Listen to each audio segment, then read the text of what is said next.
You're listening to the Create a Life That Is Beautiful podcast with your host, Letitia Ringe, and this is episode number 3.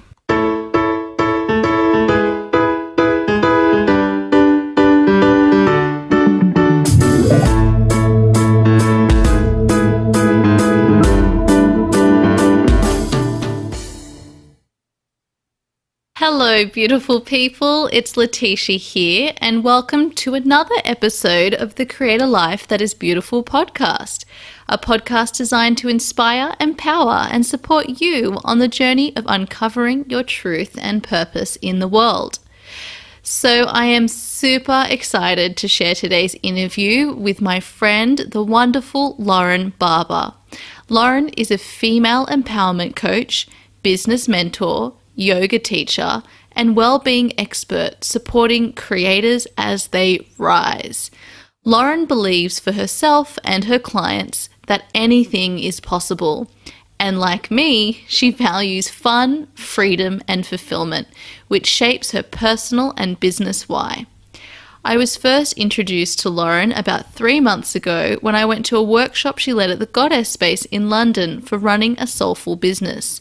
Since then, we have become friends, and I have so enjoyed following Lauren, being inspired by her wonderful Instagram posts and in her amazing Facebook group, the Creative Soul Tribe, which is a space facilitated by Lauren for soulpreneurs and magical business creators to come together and connect, communicate, and collaborate.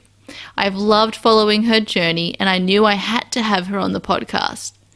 Lauren went from working within PR and marketing to moving into the world of life coaching, yoga, and most recently meditation. This episode is jam-packed with wonderful nuggets of wisdom, including how events which seemed awful at the time, like a back injury and diagnosis of PCOS, were a great catalyst for change, the power and benefits of meditation, the wonderful use of yoga for anxiety, why balancing your masculine and feminine energy is so important, how after 4 years of not having a period, her period returned on a new moon, and her advice for getting started when you have no idea what your interests and passions are. Before we dive into today's interview, one of the things I adore about Lauren is her beautiful writing, so I wanted to share a piece of her writing with you before we dive into our conversation. So here it is. Pathways wind, roads have cracked, there are diversions and pauses, and there will be trips and falls. Sometimes it takes a while to get back on the path and find the strength to keep walking, and other times it's easy to power on up. The only thing you can guarantee is that the path will never stay the same. There will be new cracks formed, and sometimes they will get patched up. But sometimes the cracks turn into gaping holes and voids, and sometimes we need to fall deep into those places to learn more about ourselves. We can't fear the thought of the cracks appearing. We can't control how the road will weather. We cannot be scared of what we will find along the way. Trying to control the path only leads to turmoil and angst and blockages. We have to make friends with our own path of uncertainty and navigate the changes with kindness, grace, and trust. And above all, we mustn't forget to enjoy the variety of views along the way. So beautiful. I love that piece of writing so much. After you listen to this episode, if you haven't left a review yet on iTunes or Stitcher, please make sure you subscribe and leave your review so that other people like you can find it and unlock their truth and purpose as well. Now, let's dive in to the episode. Welcome, Lauren, to the Create a Life That Is Beautiful podcast. As you know, the purpose of this podcast is to share some of the stories of the amazing people I have met along my own journey who have created a life that they love, enjoy, and are inspired by. And that's what I regard as a life that is truly beautiful. And Lauren is certainly someone who falls within that category. I met her about 3 months ago, I think it was, when she was running a soulful business workshop at the Goddess Space. And since then, we've become friends, particularly on Instagram and Facebook. I'm a member of Lauren's Creative Soul Tribe group. And so I wanted to ask Lauren here today to share with us her story of how she got to be doing the work that she does today. So Lauren, welcome. And how about in your own words, you let our listeners know who you are and what you do in the world today? Thank you so much for inviting me on here. It's a real honour to be on your podcast. So who am I and what do I do? Okay, so I am Lauren. I spent a long time doing PR and marketing, my own PR and marketing business. And then around 5 years ago, I started to really suffer quite badly with anxiety and stress and burnout. And I had a lot of hormonal issues and a lot of digestive issues. And it was a real turning point, really, in which prompted me to start looking at creating a slightly more purposeful life. So I would say that who I am is I'm on a journey. It's really all about an adventure, which is it's very up and down. It's like a roller coaster, I would say, and it's really just all about discovery, self-discovery, and if you look at the practical side of things, what do? I'm a yoga teacher. I'm studying at the moment to be a meditation teacher, so I will be qualified in 2018. I am a writer. I am a business coach and a women's coach as well. I facilitate growth and self-healing in other people, particularly women. I mean, I don't work exclusively with women, but I tend to work predominantly with women. That's kind of what I do. In a nutshell, in a big nutshell. That's right. Yes, all the different categories that you fall into, which is actually an interesting topic because we often feel the need to, identify with a certain category. And when we spill into a number of them, it can be confusing for our egos, at least. What have your thoughts been on that? Yes. So I've spent a long time really battling against this question of who am I? What do I do? When you go to a networking meeting and you have to do your 60-second pitch of this is what I am, this is what I do. And I literally kind of die inside every time I have to do anything like that, or anytime anyone asks me what do I do, because there are so many different elements to what I do. So the idea of putting myself in a box really doesn't appeal, and I've really battled with that. Being able to tell people what who I am in a sentence, it just doesn't feel right. And I always say I'm multi-passionate. Or I think there was a TED talk I watched recently which was about multi-potentialites, because I've always liked variety, and I'm definitely not one thing, and I change and evolve all the time, and I have fought that change a lot over the years. I've really kind of thought, I'm supposed to be just this one thing, and then it doesn't feel right. It doesn't feel enough. So I guess in the essence of me is about self-discovery and that adventure and that journey, and there is a lot of components to that, but there are lots of different vehicles I use for that. So it could be in a yoga class, it could be through my writing, it could be through marketing and helping other people promote themselves, or it could be creating a meditation for someone to go inwards a little bit more. So it's so varied, and I have no doubt that it will continue to evolve. And I'm sort of done with the fighting of that now. I know I can really feel what you're saying there. That was my struggle for the first 10 years of my adult life. I really felt I had to pick one thing. Just needed to be one thing. And once I had that figured out, everything would just fall into place. But I was also multi-passionate, and I had lots of contrasting interests that didn't fall within the same category at all. But the one constant was this self-discovery and wanting to keep continually grow. And so when you're someone who wants to keep growing, which I would argue is everyone, things change and you have to be okay with that. But we come from a society where people were pigeonholed into a particular identity and career. And where, with technology, we're able now to have multiple careers and multiple careers at the same time.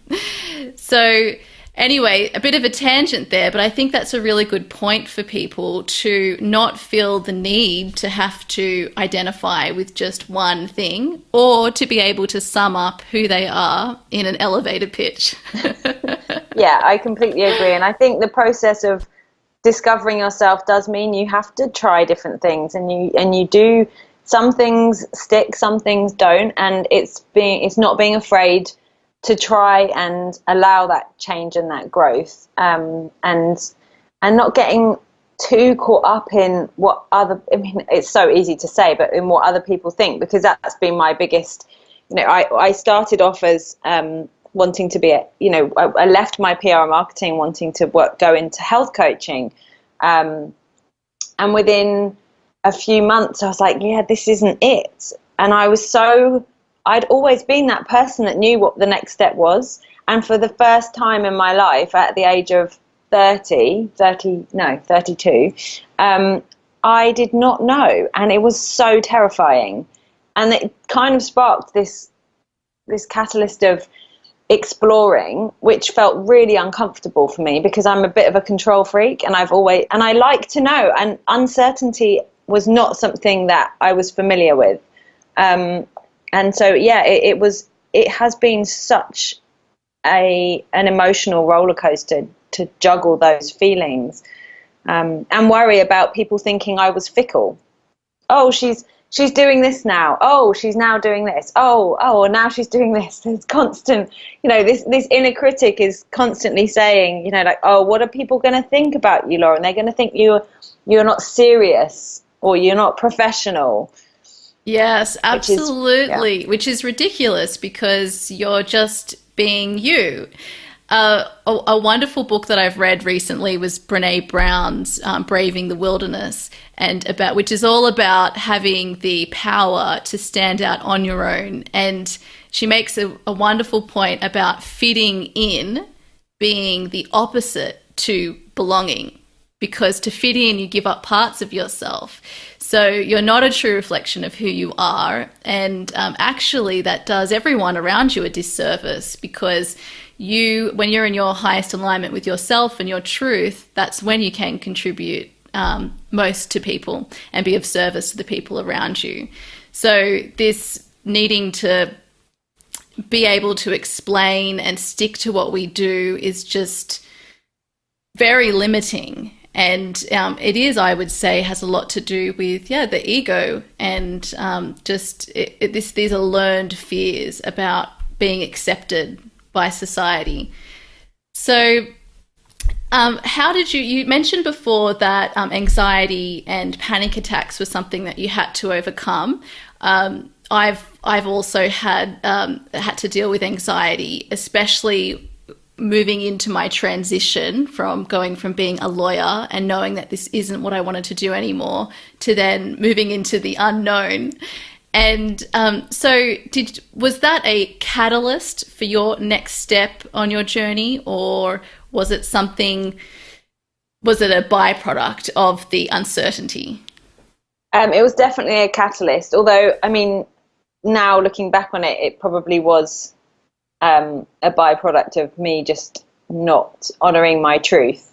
But yeah, the anxiety showed up in all sorts of different ways, and it was hugely down to my perfectionism and my criticism of myself, and just a feeling of being completely out of alignment with myself, to be honest. And it sparked change, and I'm so grateful for the lessons that I learned through it. Whilst during it, or I mean, I still, I think I'll always have, it's always going to be a part of me. Anxiety is always, I mean, we all have an element of anxiety, but I'm always going to find that little, sometimes I do feel very fragile and like I'm on the edge of a panic attack. But I know that that's a big sign to say something's not right, Lauren. Either you're not looking after yourself properly, you've not been nourishing yourself properly, you've not rested enough, or you're not, what you're doing, the actions you're taking is not in alignment. So I see my anxiety and that stress as a big fat sign to say something's amiss, and I'm so grateful for that now. But it prompted me to start seeking I mean, the doctors just wanted to put me on anti-anxiety tablets, which is absolutely fine if that's the path you want to go down, but I was just like, no, this doesn't feel right. There has to be another way. So I started to explore nutrition and movement to start with, and just started to learn a little bit more about just simple things like balancing my blood sugar and how that could affect my anxiety or help me stay on a bit more of an even keel. I started to just, I mean, I rode horses. I had horses at the time, and so I was quite active, but I wasn't doing anything like strength. I wasn't doing anything other than my riding. So just kind of exploring that was really, it gave me courage to try something new, I think.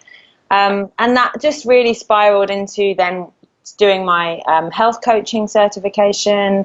I'd started a couple of blogs. I went and joined a new gym, and I made some really amazing friends, and it kind of all spiraled from there. But the slight, I think probably the biggest transition was must have been 4 years ago. I damaged a disc in my back at the gym, and it led me to some quite destructive patterns to myself in terms of my eating habits, but it also led me to yoga. It led me to, I couldn't, much as I tried to fight it and keep doing all my strength-based exercise, which I'd found, and really kind of pushing my body really hard, I just couldn't. So I thought, all right, fine, I surrender. I'm going to go and try yoga. I mean, oh God, it's going to be so boring. All this relaxing stuff, like I can't do this, I can't stay still. And I went into my first yoga class, and it just felt really natural. And I was like, okay, interesting. And I just kept going back. And very early on, I sort of thought, how cool would it be to teach yoga? And then it went out my mind. I was like, as if you could ever do that, Lauren. And then, yeah, gradually I kind of explored it more, and it just led me to other things, to explore meditation, to explore a more spiritual side, gave me more, it kind of opened up so many other things. And so then at the beginning of 2016, when I decided to move away completely from my PR and marketing job and go into health coaching, which then evolved, I decided to book to do my yoga teacher training, a month's intensive in Costa Rica. Oh, very nice. Yeah. That's lovely. So it's so interesting, the link as well with yoga and anxiety, and well, because it's just the postures which open you up are wonderful for confidence and for relieving anxiety. Well, that's what I found. My journey with yoga began with the ease and relief I felt going there from the torture that was going on in my head. And it's so interesting. I would love to do a yoga teacher training, I think, at some point in the future. And the same thing happened to me, that thought about, well, wouldn't it be cool if I could do that? And at the same time thinking, oh, and this is the ego saying, nah, you couldn't do that. But just having that little seed planted is sometimes all you need. It's this little possibility, and that's enough to get you started on another journey. Yeah, and it quite often will lead you, it might not lead you where you think you're going to go, but it will lead you somewhere. And I would say, even people even said this to me before, even if you don't plan to teach yoga, and actually I didn't plan to teach yoga. It's such a voyage of self-discovery to go and immerse yourself in something for a month. It challenges you. It brings up all of your stuff. It takes you to dark places. It takes you to light places. It is such an adventure. And that's why I knew I had to go away and do it intensively, and not do it like on a weekend or whatever. Just for me, that's how it needed to work. And I went into that saying, oh, I'm going to go and do this, but I can't actually be a yoga teacher. I'm not good enough to be a yoga teacher. And about halfway through the course, I was like, I'm going to teach. I'm going to go home and teach. And I'd already lined up a class to teach before I'd even left Costa Rica, just like a one-off. Because I knew that I had to get straight into it. And actually, that, as you were saying about yoga kind of opening up the body, and for me, it's just been a real journey of reconnecting to myself, reconnecting to my body, and listening to my body, and really, really listening, not just like, oh, I've got an ache, but like, okay, I've got an ache. What's, like going deeper. And that's then led me on to meditation. And meditation, for me, is actually more powerful than yoga asana, from the physical postures, because it's so vulnerable to be in that space, but yet it's so magical. What you, by giving yourself that time, and now I've done my studying for meditation, I can see very clearly the scientific benefits and how it makes so much sense that I personally don't understand why meditation is not taught to us like brushing our teeth. I feel like it should be part of our lives from day one. I don't really understand why like a tool that's actually very, very simple. I know it's scary at times if you've got a busy mind, but I feel like, imagine the difference in the world if everybody meditated for 5 minutes. I know, and even just the understanding that your thoughts are not you. Because that's what's so scary when we have all these fearful thoughts or these thoughts about not being good enough. We actually think that they are us. But meditation, and it seems almost counterintuitive, by being there still with yourself, listening to all of this and observing it, that it would actually be so empowering. Yeah, it's definitely shifted so much in me. And I was the person 4 years ago that wanted to leave the room when Shavasana was there. Like when it was relaxation time, I was like squirming because I just could not bear to be on my own with my own thoughts. I was terrified of what was going to come up for me. And the prospect of 5 minutes or even like 2 minutes of stillness and silence was just absolutely terrifying. And my meditation practice really started through walking. That's how I became more confident to be with my own thoughts, and to allow that space and that stillness to start to heal me, in one way or another. So I completely understand why it's become a really scary practice, meditation.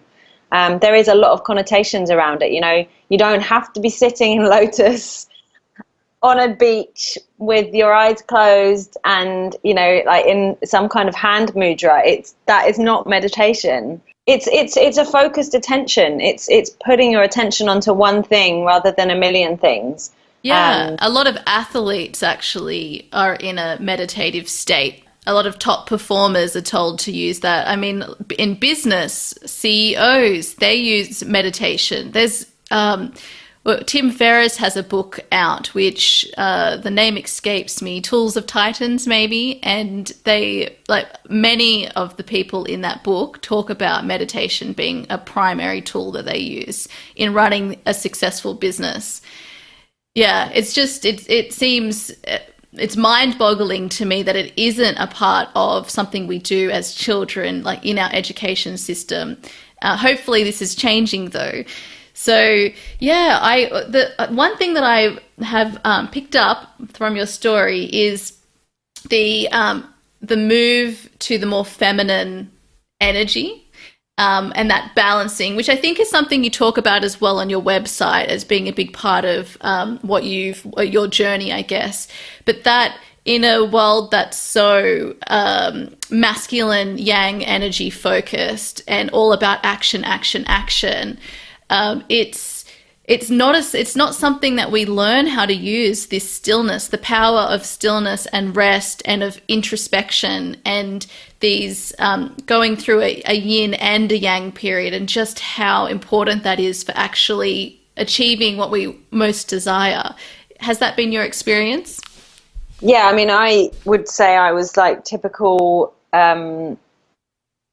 masculine energy for so long, to the point where I'm absolutely sure it had a huge impact on my own, like my menstruation and my feminine, like my female hormones. I was in that go, action, action, action. There was no acceptance of the cyclical way of moving through my day, through my month. I just completely disconnected from that part of that, being a woman, and all the magic that brings. And I probably was like that from very, very young. Not like super young, but probably from my teens, because again, being with the horses and things like that, much as you have to be very intuitive with them, you showed up, it was competitive. There was that masculine energy, and I was that person that got stuff done. I made stuff happen, and I was always kind of celebrated for my work ethic and my ability to work really hard. People used to praise me for how hard I worked, and I'd juggle like 6 jobs at a time, and I'd work from dusk till dawn. And at 18, 19, your body can take it, but at 30, it really can't. So there was like a real sense of having to accept my body and my capabilities, and I really started to embrace the feminine side. And I don't mean necessarily, all kind of flowers and fluffiness on that side of things. I still default to the masculine energy because it's in my nature. It's been there for so long. It's really hard to just move away from that. But I'm so much more aware of the feminine energy. But it's not just the love and light feminine energy. It's that darker, shadowy side that we're all very scared to show. And in embracing that, that's where I've started to feel my true calling and my passion and my purpose. That's where the fire in the belly has come. And that has only been in the last couple of months that has really started to, that I've allowed it to raise up and come to the surface. And would you say that with the, your own natural flow, feminine flow and cycle, that, there's definitely, you find that connection with your truth at certain times throughout the cycle and with your natural hormone fluctuation? Because that's something that I've found, just really embracing those periods when you feel like that naturally. It's different for everyone, rather than every single day being expected to be operating on this 24-hour cycle. And some days might be, I want to have lots of action, but other days I'm really connected with who I am and my truth, and that's a wonderful day to really reflect on, okay, well, where am I going with my life? Where am I going with my business? What might need to change? And really tapping into those natural ebbs and flows. Yeah, so I kind of consider myself as slightly I don't like to say the word abnormal, but my cycle actually, well, until 3 or 4 weeks ago, I hadn't had a menstrual bleed for 4 years. Yeah, so basically, as I said, it was like 5 or 6 years ago that I started to shift and change, and at the same time, my period started to slow down. I got diagnosed with polycystic ovaries. I got, there wasn't anything major. I didn't have anything like majorly going on, but they scanned me and I had cysts on my ovaries. And then 4 years ago, around the same time I damaged my back, my period stopped completely. So that was a huge, huge awakening for me. And it took until it was literally 3-4 weeks ago, last new moon, and we're just coming up to the new moon. I had my first natural menstrual bleed in 4 years. Now, they tried to put me on the pill. I tried that once and I was like, no, because I'd come off of it quite a long time before. They gave me some progesterone a couple of times because they told me I had to have a withdrawal bleed. Everything felt so wrong. I tried everything I was supposed to do. I tried Herbalist. I tried all these different tactics to get my period back. And yeah, until I started to actually allow myself to I started tracking via the moon, because I felt really disconnected from being a woman because I didn't have this bleed, and I would read all this stuff about tapping into your cyclical energy, and I just felt like it was another kind of trigger to when you're younger and you're like, I don't belong. It was like that same feeling of, yeah, but I'm not like everyone else. So I had to really, I just had to put so much trust in myself and my body. And I really do believe that it was down to this big disconnect from myself, from my womb, from the darker shadow parts of myself. And when I started to track and actually, it was around the same time I also started to meditate every single day for longer periods of time. And I don't know if that was, but I think it had a big impact because it would have definitely reduced the stress hormone response. I've put on weight. I'm bigger than I was. All of these things I'm sure have impacted that bleed coming back. And I don't know when it's going to come back again. I have no idea. I'm just, again, I'm kind of having to surrender, but it's taught me so much. And I feel like I've known there's the cycle, but I almost didn't allow myself to track it because I felt, well, there's no point. I'm not normal. I'm not like everyone else. It's not going to work. And as soon as I started to actually take note of that, I did notice the fluctuations. And this month, particularly, having had a bleed, I've been really, really conscious of my energy levels. And it's been very up and down. I have to say, it's been a really intense month and hardly surprising having that kind of release after 4 years.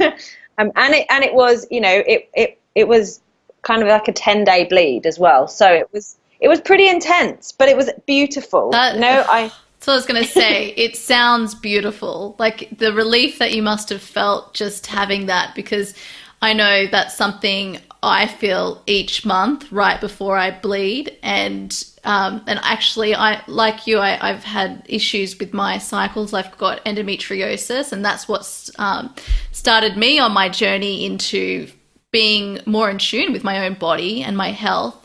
But that feeling like something is wrong with you is it's just another example of something that's seemingly a really bad thing happening actually being a blessing in disguise.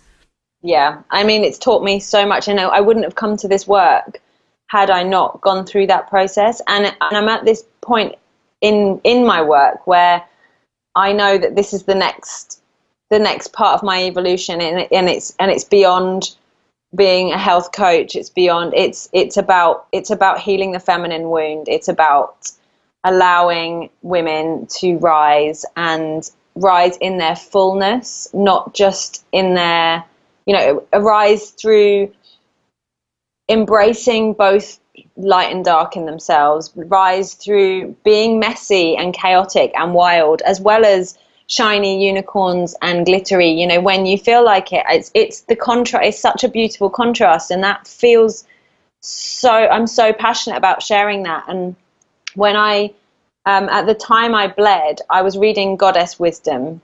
Is it Goddess? Yeah, I think it's Goddess Wisdom, Tanishka. And I was reading about menarche when, when a girl first gets their first period, and the process that usually happens, and the lack of education about what is actually happening to our bodies from an emotional point of view and a hormonal point of view, not just from okay, you're going to start bleeding, here's a sanitary towel, here's a tampon, like that's it.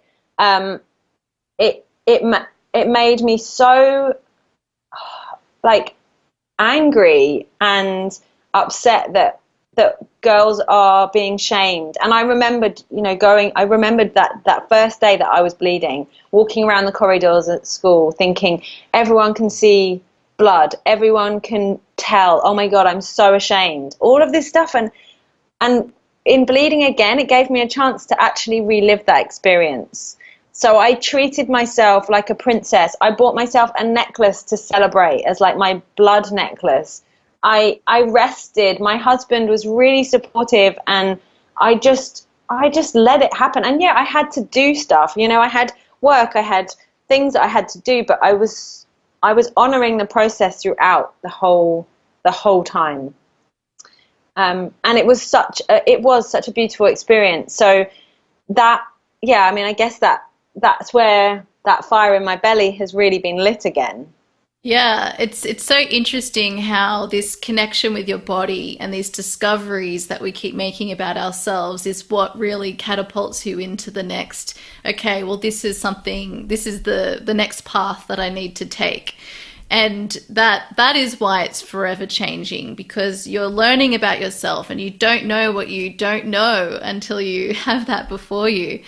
But yeah, the education about menstruation and the feminine cycle, like the whole cycle, not just you're not bleeding and you bleed, is I think it's baffling how in 2017, end of 2017, going into 2018, this isn't something that children, boys and girls, get more education about. And even when it comes to masculine and feminine energy, for both, regardless of gender, and how to tap into both of those, because it really does, the powers that you have when you do balance that is really incredible.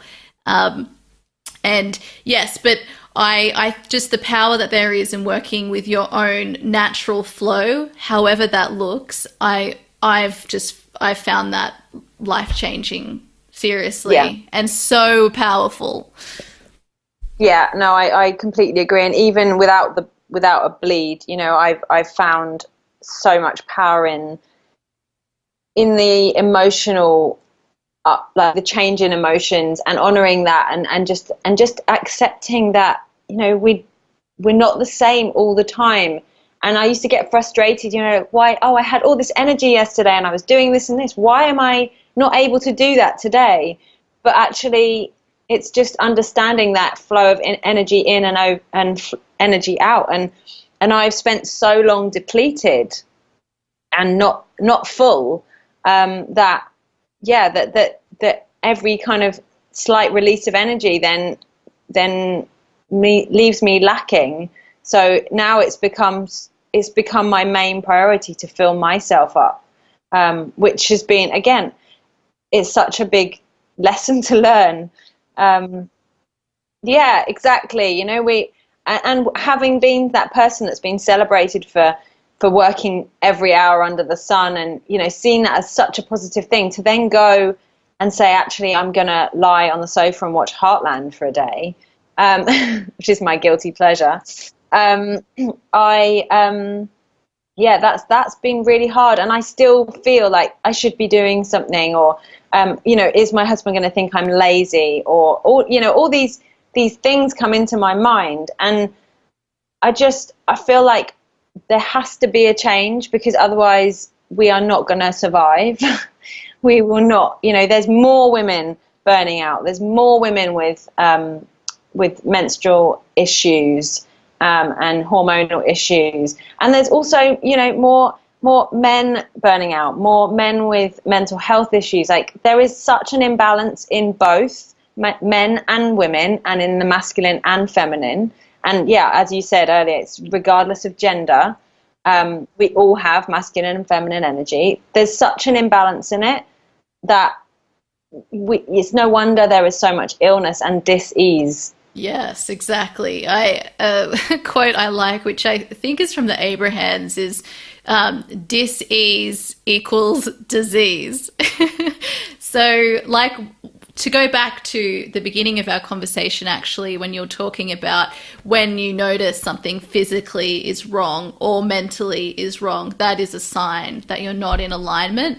And to be grateful for those signs. So, to be grateful for your anxiety, which might sound ridiculous to someone listening, but really all these things that, as I mentioned as well before, that seem like a really terrible thing at the time are actually potentially a blessing in disguise for you, and definitely a prompt to go inside, go inwards, and speak to yourself, get to know what's behind what I'm feeling. What do I need to change? Where do I need to go next? What would feel like fun or inspiration, or what feels like the right next move for me?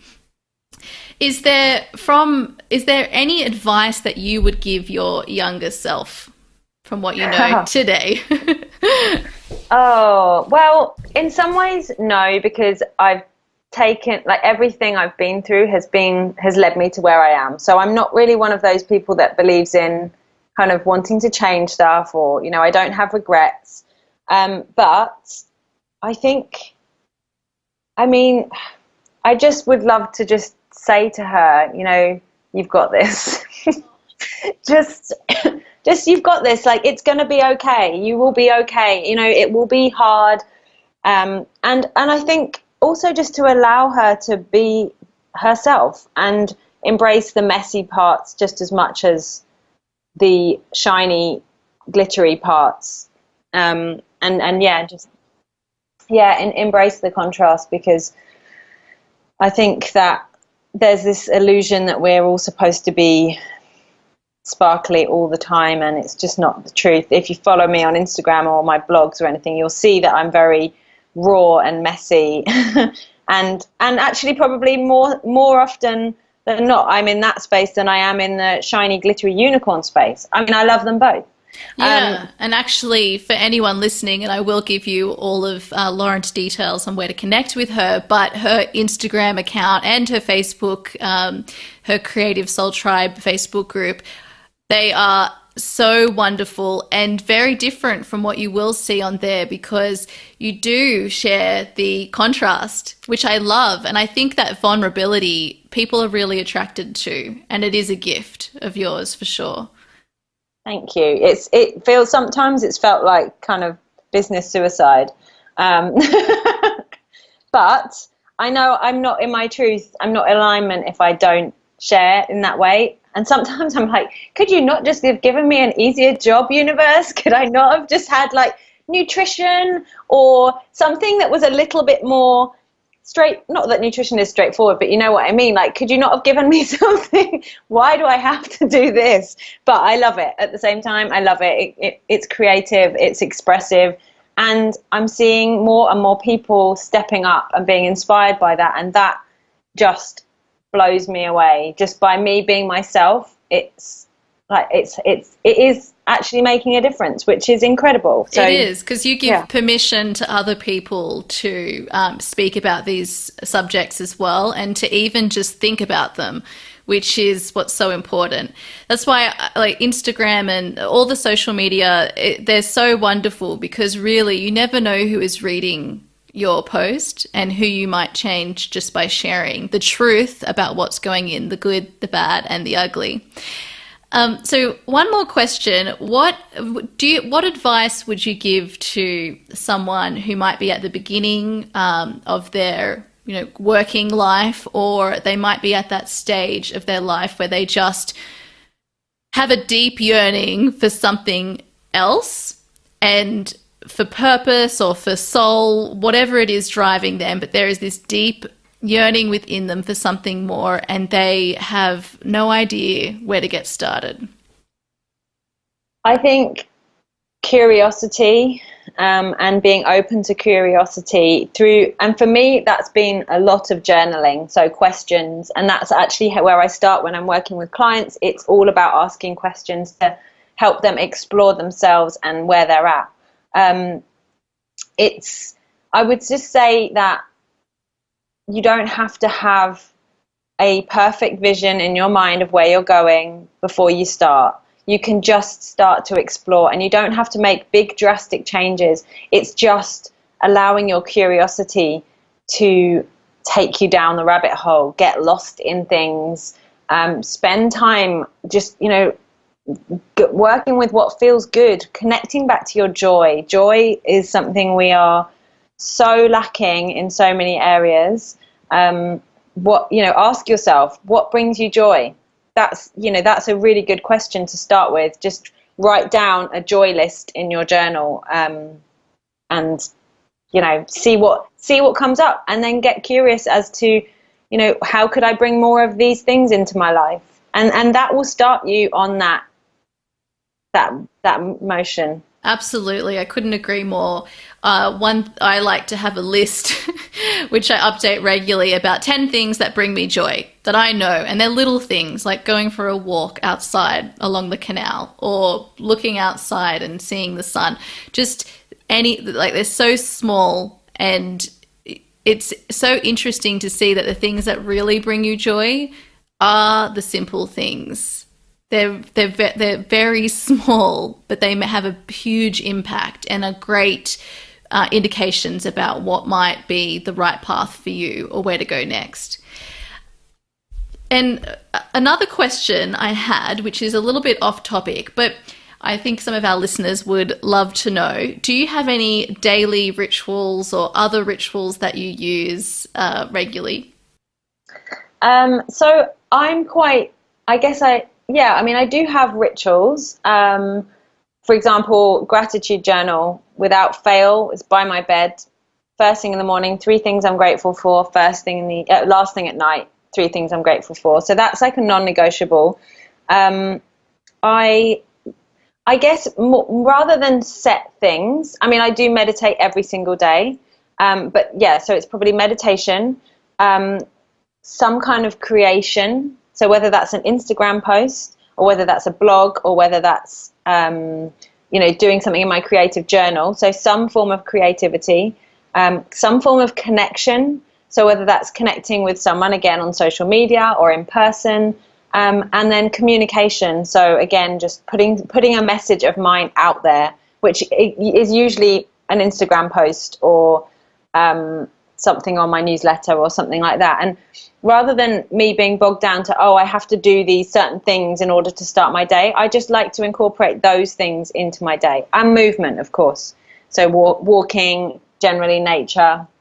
I have things that I know make my day better, and if I don't do them, then I feel like I'm missing something. Yeah, it's that when self-care becomes too much of a should do, that can be a problem. So there needs to be that that expansion too. I think one of the things we bonded about when we first met were some of the common values we shared, which were like fun, freedom, and fulfillment. So even when it comes to self-care, that freedom and that creative outlet, or even with just connecting, not maybe not even knowing who you're connecting with that day, but making sure it's something you do. I totally agree with all of that. This is the last question, and it's just what's in store for Lauren Barber in 2018. Well, that's a really good question because I have no idea. I have some plans. I am running a couple of retreats. Yes, they look amazing. I'm hoping to go to one of them. That would be amazing. Yeah, I've got 3 retreats in France. I'm actually teaching on a retreat in Spain, a hiking and yoga retreat in Spain. I've got things like a creative journaling workshop. I will do some retreats, some like half-day retreats. I'll do some online courses, probably some yoga and meditation.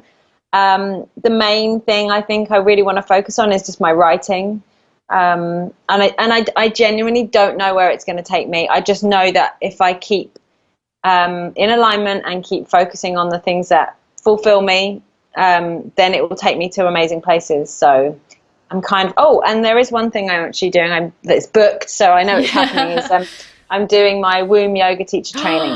I'm going to a womb yoga class this weekend. Yeah, I'm really excited about that. So that's, a 5-day intensive in February, where I will be, learning about all sorts of women's wellness through yoga, breath work, meditation, yoga nidra, mudras. Yeah, I'm pretty excited about that. So I know that there is definitely going to be an element of women's wellness and embracing all aspects of ourselves. And that's as much as I know. That's beautiful. Surrender, trust. Remind me of that. I will. Well, Lauren, thank you so much for sharing this space with us today. I know that there is so much in here that will help our listeners and that have helped me. And so just really, truly thank you for being here. Thank you so much for inviting me on. It's been an honor. So there it is, my friends. I hope you enjoyed that incredible conversation with the wonderful Lauren Barber. You can find her work over at www.laurenbarber.co and also connect with Lauren on Instagram or Facebook at laurenbarber.co. And don't forget about her wonderful Facebook group, the Creative Soul Tribe, which is for soulpreneurs and magical business creators. Honestly, guys, it's one of my favorite Facebook groups to be a part of. It really is an absolute honor to be a part of it, and I love going in there and contributing each week. You can also find the show notes for this episode over at www.letitiaringe.com/Lauren Barber. And finally, if you haven't already, please make sure you leave a review for this podcast on iTunes or Stitcher.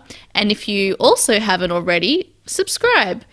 And you can also subscribe for my weekly Create a Life That Is Beautiful newsletter over at my website. Next up, I have an exciting interview coming up with a person who is one of the closest people in my life, and we'll be hearing about how a spiritual path can help you uncover your truth and purpose in the world. Have a beautiful week, my friends, and I'll see you on the next episode with another story to help you unlock your truth and purpose within you.